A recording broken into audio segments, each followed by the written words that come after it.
Hi, this is Bob Bergen, and you're listening to E to the E to the E, the TV Confidential, folks. Greg Ehrbar is with us for another look at recently released DVD and streaming titles that we think you'll find of interest. Greg, of course, is a two-time Grammy-nominated and multiple Addy Award-winning writer for television, animation, advertising, and publishing for Disney, Warner Brothers, and Universal. He is also co-author, along with Tim Hollis, of Mousetracks, the story of Walt Disney Records. You can enjoy Greg's Animation Spin column every Tuesday at cartoonresearch.com. For more information about Greg, go to gregehrbar.com. Greg, what do you have for us tonight? Got a release from our good friends at Shout Factory that harkens back to, I guess, the salad days of releases from Shout Factory and other DVD makers. A classic collection of some of the greatest golden age television of all time.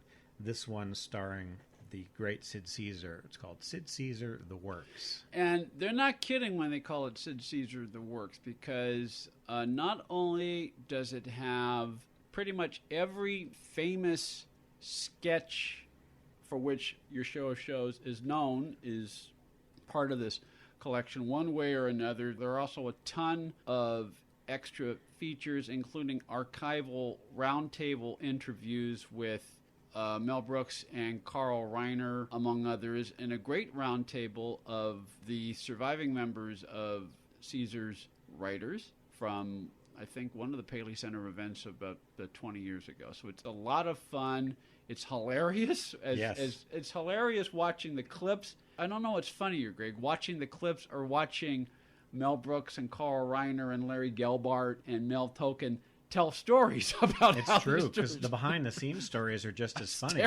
That Sid Caesar hung Mel Brooks outside a window by his feet. And this is his friend. Yeah. Oh, yeah, they were friends. He was so close to Mel Brooks. He discovered Mel. He took him under his wing, and he paid out of petty cash for him. Yes. Because Max Liebman was not crazy about Mel Brooks. He thought he was just this loose cannon. He believed in him. This is a time capsule, but at the same time, this is a relevant to today piece of comedy importance, because everything that you see in comedy today, be it sitcoms or sketch comedy or movies, it all harkens back to the kind of work that these writers and these actors did and Sid Caesar did. We did a segment a few weeks ago, Greg, where we were talking about Charlie Callis and how Charlie Callis, most people think of him as Malcolm on Switch, to the extent people remember Charlie Callis at all.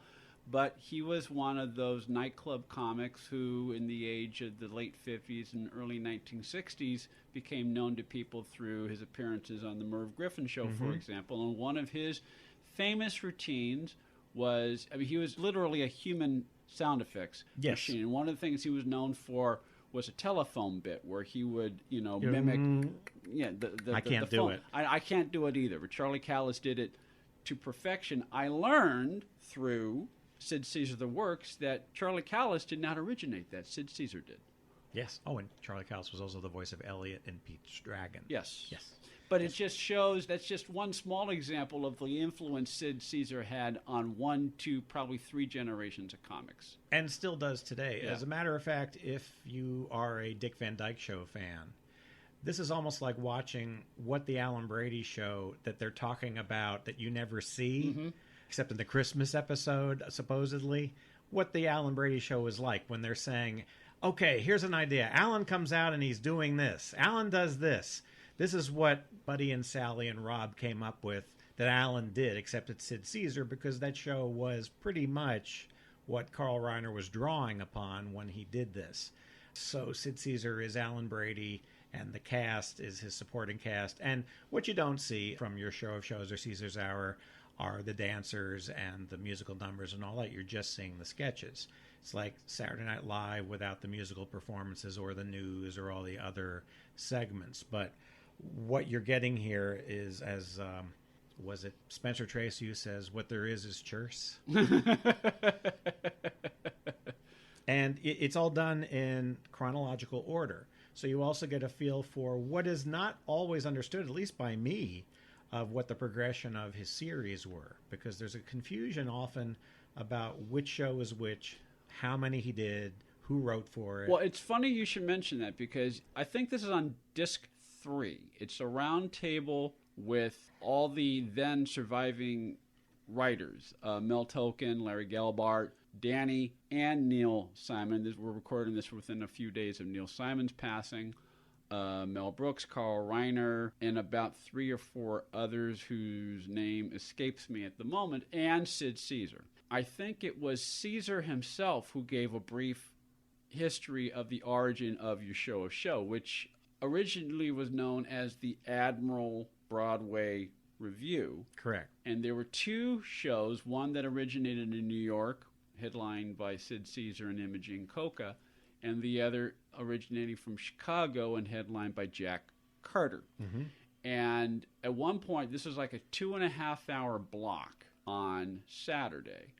And the Chicago portion did not do as well as the New York portion, so it went from being a 2.5-hour show on Saturday to a 90-minute show. But it was originally called the Admiral Broadway Review, and then it morphed into your show of shows because Admiral canceled its sponsorship. Mm-hmm. And if I got the story correctly, they brought Caesar into Admiral headquarters, and the head of Admiral said, "We're canceling your show because we've..." Yeah, I remember now. We used to we used to make about maybe 100 television sets a month. Your show has become so popular, we're now ordering like 100 sets a week or something or like 500 sets a week. We can't keep up with the volume, and so we're going to cancel the show. It's unthinkable, isn't it? It is unthinkable. We can't make enough. Yeah, and so as Sid Caesar himself put it, the only television show that was canceled because it was too successful. That is extraordinary. Yeah. Wow, those were different days. Those were different days, you know. But through that became the program known as Your Show of Shows, which ran under that title for about 4 years, from like 50 to 54. And then that morphed into what is known as Caesar's Hour. And I think part of that was, I think Imogen Coca was offered a show of her own. Yes. So she left Your Show of Shows, and then some of the writers moved on to other projects, but then other writers joined the fold. But along the same lines, Nanette Fabray joined the series, and I think this is on the 5th disc. It's a Paley-centered tribute, and Nanette Fabray tells this wonderful story. Oh, it's the roast, actually. It's the roast of Sid Caesar at the Friars Club. That's right. Yeah, it's all funny, but this part's kind of touching. This is very touching. We won't give the entire story away. You have to pick up a copy of the DVD and hear it for yourself. Basically, she was struggling, both personally and professionally, when Sid Caesar entered her life. And he gave her a job and put her on the air, and the show ran for the last 3 or 4 years of the show, which was now known as Caesar's Hour.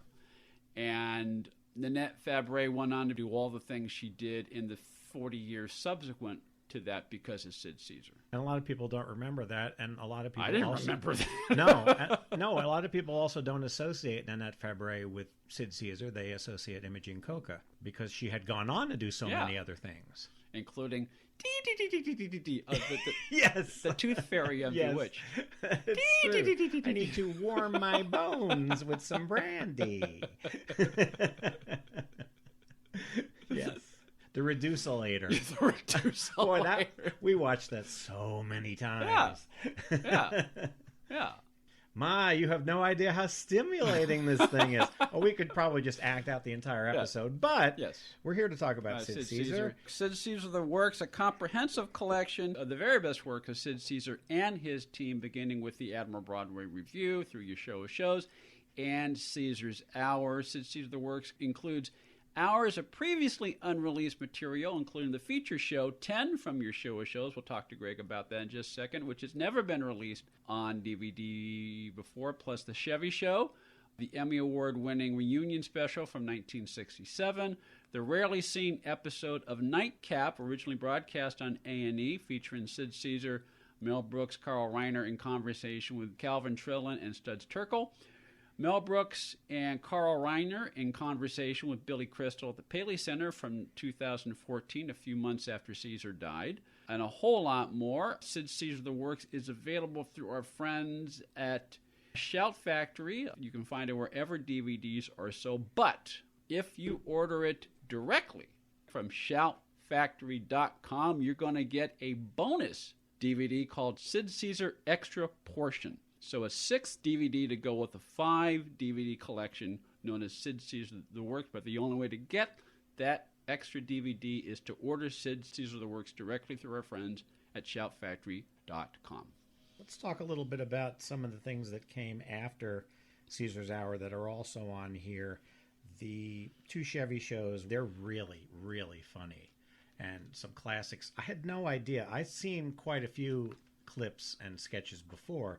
There's a lot of these things that were brand new to me. They do a science fiction spoof, and he's bitten by a termite, and he has an insatiable desire to eat all wood. And that's with Audrey Meadows. And then in the next Chevy show, it's got Art Carney.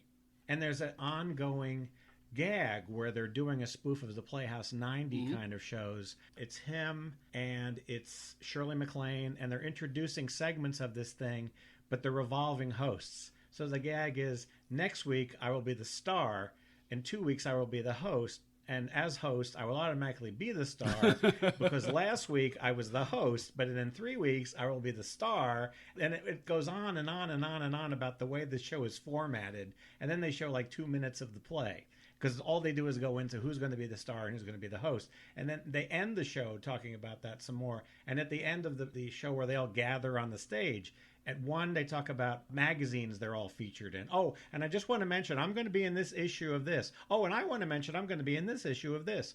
And then in another one, they say, oh, I want to give you this award from this group. Oh, by the way, I have this award for you.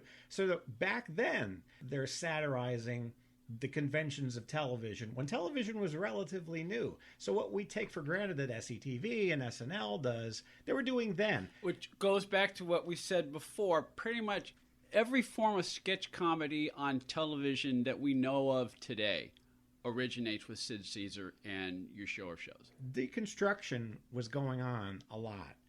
Then what they also would do, the kind of sketches that Carol Burnett would do. A couple at a bus station, someone asks directions, they get into a big fight about which bus to take. Except in the case of Sid Caesar, generally somebody's suit would be torn to shreds. There was generally a lot of physical outrageousness to it. It's not necessarily people all falling over, though there is some of that. But there's also a sense of grandeur to it. There's a lot of lavishness to it. There is an extended sketch where he plays a John Gilbert kind of silent film star, and then movies get sound, and he has this voice that is unusable on film.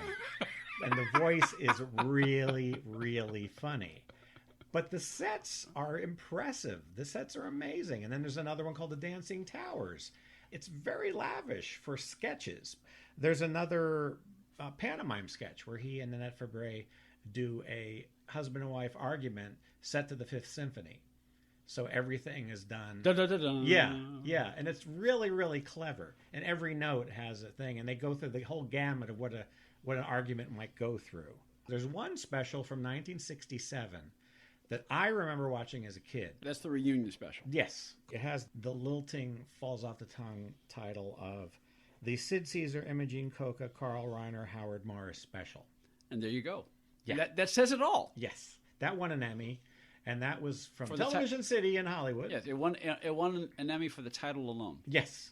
And that was in color, and it was a show I watched when it was on, and I have not seen it since. And I remember... But you can see it because of Sid Caesar the Works. Yes, and I remember them in the grocery store at the beginning, and him falling all over the packages. And I remember the joke about red wine with cornflakes. I mean, it's amazing how things stay in your head.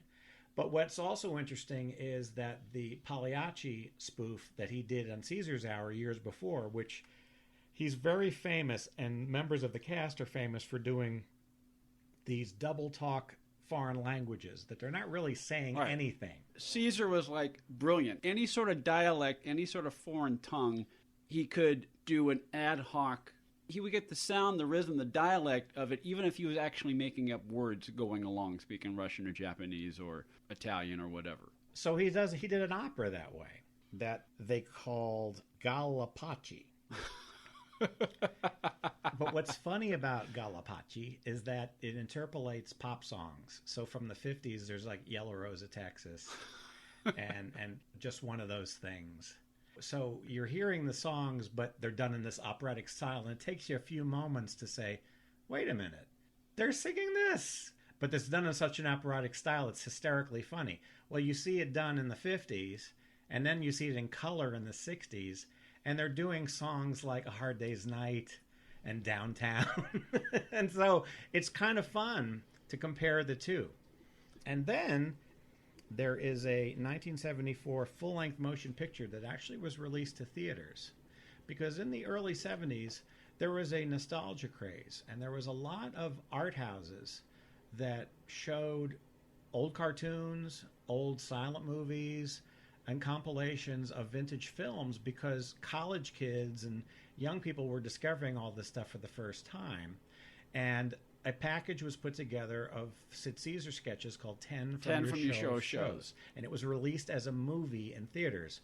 10 from Your Show of Shows was literally that. It was 10 sketches. They're not interrelated or anything, but they're all featuring the cast from Your Show of Shows, and they build up to the very last one. Now, this sketch is so famous. Mark Evanier writes about it on his blog. Billy Crystal talks about it in very detail. poignantly in the roundtable he did in 2014 with Carl and Mel. I mean, other than speaking very heartfeltly about this sketch, other than that, Billy Crystal knows to stay out of the way because the only reason people were watching is because of Carl and Mel. I mean, in fact, at one point, Billy quips, "I drove them here." Yeah. Or when he's asked a question, he says, "Oh, am I talking now?" But he does. It is poignant because he talks about watching it with his family. Yeah. And with his father. Well, the same thing with me. 10 from Your Show of Shows was on cable, and it was on locally. And that sketch at the end, my parents left, my brother, my sister, my wife, my children. That particular sketch, and even if we tell you, it's not going to give it away because if you watch it, you can't.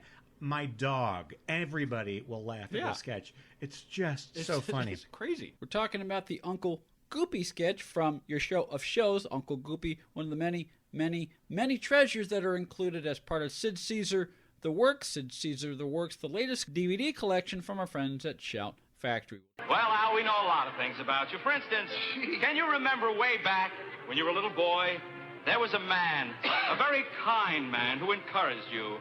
It was his encouragement and his kindness that helped to mold your life and make you the person you are today. Do you recognize this voice, Al? Hello, Al. Remember me? I used to encourage you. I helped you in those desperate years when you needed help so very much. I guided you, encouraged you, and did so much to mold your character and make you the person you are today. Did I hear it again? Hello,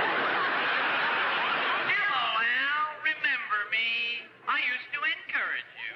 I helped you in those desperate years when you needed help. Uncle Goopy!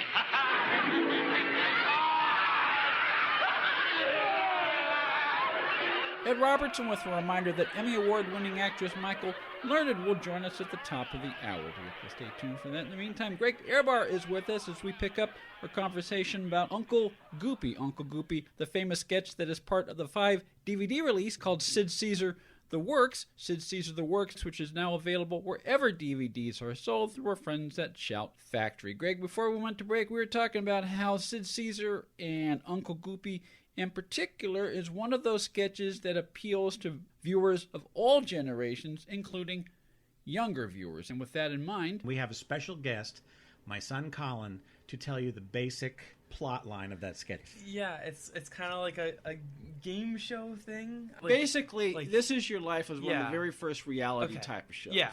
Where a celebrity is led to the studio with Ralph Edwards under false pretenses. Carl Reiner plays Ralph Edwards in this, and Sid Caesar plays the guest of honor who realizes that this is, and they don't call it This Is Your Life, they call it This Is Your Story. Yeah. And a typical episode of This Is Your Life, you would hear voices from your past Yes. off Yeah. stage, and then they would come visit you. In some Yeah. cases, they're actors. In some cases, there are relatives. In this Or case, school teachers. or school yeah. teachers. The big joke from this is basically just comes out and he's like, "Is that Uncle Goopy?" Yeah, he's like, "Hello, Al. I inspired you, and when you were a boy." Yeah, and then is that Uncle Goopy? Yes, that's Uncle Goopy. And then he comes through and he's going all crazy about It's it. Howard Morris. And it's just funny. It's hard to explain why. It just is. Well, they keep hugging. Yeah. They keep hugging. At one point, Howard Morris, as Yeah. Uncle Goopy, leaps into Sid Caesar's arms, and every time Carl Reiner, as the host, tries to restore order, they break up and they hug each other. yeah. again. Yeah, they'll take them several feet apart, Yeah. and then they'll turn and look at each other, and they'll reach for each other. Yeah. Oh! And it's one of those things where you don't know. Incredibly over the top. Well, it is incredibly over the top, and you don't know whether this was scripted or whether this was all done in the moment, because if we didn't bring this up before, Caesar was a master of improvisation. Yes. And even though they would block things out in rehearsal, my understanding, and Carl talks about this, Mel Brooks talks about this on some of the extra features, when they went live on Saturday night, Caesar went off script a Yeah. lot. And you just kind of had to follow along.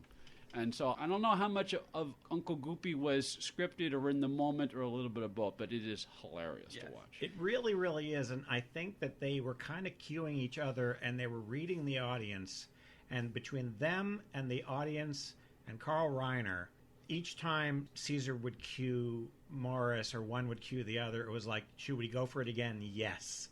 And it was like, one more, and it was like, you just couldn't get enough of it. It got funnier and funnier and funnier, and it was just enough. And then they had a button on the end, because that's one of the things that Sid Caesar also says in his interview with Dick Cavett. He said, we ended the sketches, and that does have an end. It has a grand finale to it. He says, Saturday Night Live, they don't end a sketch. It just stops. He said, to put on the applause, and it stopped. This one does end. So that he knew how far to pull a gag. Well, with Uncle Goopy, obviously they knew this could go on and then on and on and on. And it truly is one of the greatest comedy moments in TV. It does remind me of what we talked about a lot with how a lot of these shows go, where like some of the funniest sketches are not ones that if you were just to see it written out, it would seem that funny.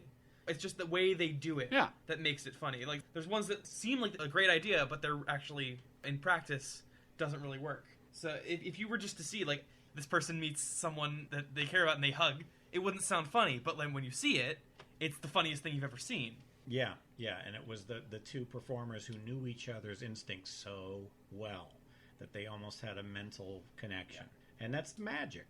That's probably available. You could probably watch that, and that'll give you a taste of what you're going to get on the rest of this. But if you get the rest of this being Sid Caesar the Works, you're going to get all sorts of... So much more. So much more. There's one of the extra features. Carl Reiner talks a little bit about the backstory of Uncle Goopy. And we've been talking about the stuff that happens once Sid Caesar gets on the stage. But it took 5 minutes for Caesar to finally get on the stage, because in character... just to get him on the stage. Yeah. Because he's running up and down the aisle. Because he realizes that he's part of This Is Your Life, and so he's trying to... And it's one of those things that probably on the page was maybe, okay, Al tries to avoid being on the stage. But because it's done live and because they're trusting the audience, Caesar kind of stretched it out for like 3 or 4 minutes, which is a long time. In fact, they had to chase him down, and he does this thing with the raincoat. Before he even tells them, it's funny, because... he's the second guy in the row. Yeah. And he looks at the guy sitting next to him, and he's like, oh, they're going to pick you. Yeah. They're going to pick, oh, I'm so glad it's not me. Yeah. I mean, you could see all of that in his face. And he's like, what? There's an awful lot of subtleties. There's this very simple sketch that's been done to death. Wife she crashes her car, and she has to tell the husband. That's a stock vaudeville 1950s sketch. But it's the way he reacts that makes it funny, because when she tells him, and how it builds and that kind of thing. That's why it's in the 10 from your show shows. It's at the beginning, but it's part of the build. There's another really funny one that I'd never seen before about a small apartment. And there's a couple that are bragging about their house in the country that come for Thanksgiving dinner, and he and Annette Fabray are living in an apartment that is so incredibly small, that she can literally close the oven with her foot while she's sitting at the dining room table. And they're doing all of these physical things. That seems kind of timely today with these little mini houses. Exactly. That's what I thought. Yeah. I thought this is really, really funny because you can identify with that today because Exactly. nobody has any space anymore. Exactly. It gets bigger and bigger and bigger because all of them start having to deal with the space and having to deal with where the food goes because there's so many of them and there's absolutely even the closet. They can't even put stuff. They can't put the hangers on the bar because there's just no room. And he said a lot of that comedy and why it doesn't date is because it wasn't very topical. It was supposed to be just what we all go through kind of comedy, trying to get to sleep. He takes the wrong pills. And the first couple of sketches are just about a guy who goes to a dance, and then 5 years later, how the guy acts. Is that the $5 date song? No, that's in the Paley one. That's a different one. Well, there are two little points I want to make about Caesar before we wrap this up. One is, and I think the $5 date song, I think that was one of the first shows, if not the first show, of the Admiral Broadway review. I knew Caesar was brilliant, both physically and just sharp, funny, and ad-lib. I did not know he could sing, and I did not know that he was discovered as a saxophone player. He was a musician. He was a musician. I didn't know that. Yeah, who knew? I was like in the Catskills. But he does in this number. It's not really a sketch. It's a musical number that he performs in one of the Admiral Broadway reviews. It's called $5 Date. And, I mean, the first 3 or 4 minutes of the song, he's doing this song, and then the last part is sort of funny. And I was not aware that he could sing and sing well. So that was a fun treat for me. And then we were talking about how once they went live on Saturday night, Caesar would go off the page a lot. The writers knew that. Most of the performers knew that. So as long as he gave them a cue close to what they knew they would react to. Well, I think Carl Reiner tells this story on one of the roundtable extra features of Sid Caesar the Works. But there was a takeoff of Inherit the Wind. I don't remember the name of the actor, but the sketch is building to the point where this particular actor is supposed to tell Caesar he's guilty, and then Caesar is supposed to go off on that. Well, the actor blew the line and instead says, "You're not guilty," which throws the entire thing off. But Caesar knew what was happening, and he improvised and was able to save the sketch. And he felt so bad for this one actor, he hired him the following week because the actor knew he screwed up. And Caesar knew he screwed up, but Caesar at least knew because I was ad-libbing that might have thrown him off. And so that's another side of Caesar. I mean, we've all heard the stories about hanging Mel Brooks out the window, and he had this meteoric temper and all the things which are true. I mean, he doesn't dispute them. But he admits it, too. He admits it. But the fact that there are a lot of stories that show this other side, his generous side, Nanette Fabre alluded to that. That's what makes this a great package. Yeah, and also a couple of little trivia bits. In the Dancing Tower sketch, there's a young Pat Carroll, and there is a young B. Arthur. Uh-huh. There's a scene where he is down on his luck, this famous dancer, and he becomes a taxi dancer. And B. Arthur comes in and wants to dance with him. And it's like, do I know that voice? Do I know that lady? I'm like, oh, look who that is. And then there's Maud. And then there's Maud. Sid Caesar the Works. It's 5 discs, more than 14 hours of entertainment. Extra features include 10 from Your Show of Shows, which has never been released on DVD before, plus The Chevy Show, the Emmy Award-winning CBS reunion special from 1967, the rarely seen 1983 episode of Nightcap, originally broadcast on A&E, featuring Sid Caesar, Mel Brooks, and Carl Reiner, in conversation with Calvin Trillin and Studs Terkel, Carl Reiner and Mel Brooks in conversation with Billy Crystal at the Paley Center from 2014, and a whole lot more. Sid Caesar the Works is available wherever DVDs are sold through our friends at Shout Factory. However, if you order Sid Caesar the Works directly from shoutfactory.com, you get a bonus CD called Sid Caesar Extra Portion. So if you love Sid Caesar, if you love Uncle Goopy, if you cannot get enough of the golden age of comedy, you want to order Sid Caesar the Works directly from shoutfactory.com so you get that extra DVD. Yes. Nowadays, when we need the laughter, I know that's a cliche, but No, it is. It's funny. I mean, some of the stuff I hadn't seen before, and it's just hysterical. And even if you're not familiar with that era, and it seems like quaint and old-fashioned, give it a few minutes, because it isn't as old-fashioned as you think. I mean, yeah, times change, and yeah, some of the mores are different, to be sure. But what's funny is funny, and a lot of that stuff isn't as old-fashioned as it seems, as far as just the funny stuff, the talent, the sheer talent of all of these people in their prime, and even before their prime, before they'd even gone on. What this means to the future, what this some of the bonus features explain, that it gave birth to the Dick Van Dyke Show, but it also gave birth to what came after, because people like Gary Marshall came from the Dick Van Dyke Show, and Exactly. Aaron Rubin, and it just grew from Billy that. Crystal. Billy Crystal. Charlie Callis, who we mentioned a little while So ago. it to this day, there isn't any way to discount what this means and continues to mean. Even tying in a little close to the last 15 years, Melissa McCarthy. She's fearless. A lot of what she does dates back to Caesar. Well, when it comes to making people laugh, the way you do it may vary, but the fact is, making people laugh and being talented about doing it all goes back to, I am sure that people who are in comedy know the foundations of it, and probably know about what Sid Caesar has done and what Imogen Coca has done, and Annette Fabre, and a lot lot of the people Howard who are Morris, in this, right. and Howard Morris. I'm sure they're familiar And Carl with it. Reiner and Mel Brooks. Absolutely. Well, yeah. Still. I mean, how many? Carl Reiner writes a book a week. I think. He's amazing. He's amazing. Yeah. CartoonResearch.com, GregAirboard.com, GregaVision.com, and other publications. Greg, always good to have you on our program. Thank you, Ed.